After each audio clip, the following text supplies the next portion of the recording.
200-250 মুসল্লি নিয়ে আমরা ঈদ করতেছি সৌদি আরবের সাথে। আমাদের পূর্বপুরুষ আমলে আমাদের বয়স চলে এখন 50-55। এই 50-55 বছর আগের থেকে শুনতেছি যে ঈদ করতেছে 100 বছর আমলের।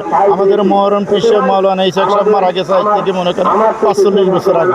হাদিস শরীফ আছে সুমুল ইরিয়াতি অফতুল ইরিয়াতি, সর্বপ্রথম চাঁদ দেখা গেলে বিশ্বের যে কোনো প্রান্তে তোমরা ঈদ রোজা পালন করো।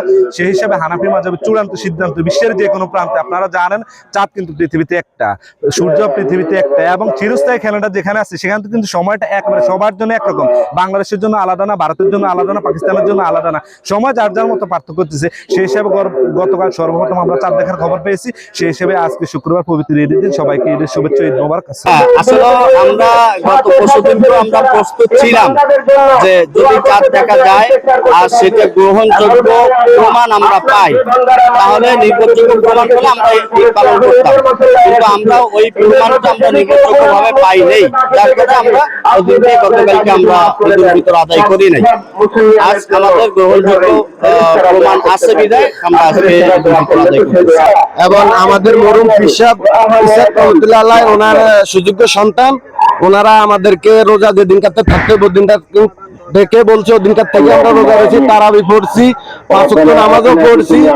এর ফাঁকে আমাদের আজকে 30টি রোজা পূর্ণ হয়েছে। আমাদের হুজুরের রাত্রি 9টার দিকে আগামীকালকে ঈদ মুবারক, ঈদের নামাজ অনুষ্ঠিত হবে। ওই শুভকামনাতে আমরা রোজা ভেঙে আজকে ঈদের নামাজ পড়তে পাইছি। আমি আগে থেকে জানতাম সদর দরবার শরীফে তেনারা বিশ্বের সাথে তাল মিলিয়ে একসাথে রোজা রাখে এবং ঈদ পালন করে, এবং আমিও পূর্বে থেকে এই আমলটা করে আসতাম।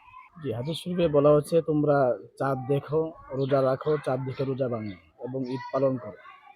সেখানে কিন্তু কোনো ব্যাখ্যা নাই যে প্রত্যেক দেশে মানুষ চাঁদ দেখতে হবে। বিশ্বের মুসলিমদের জন্য বলা হয়েছে তোমরা চাঁদ দেখে রোজা রাখো।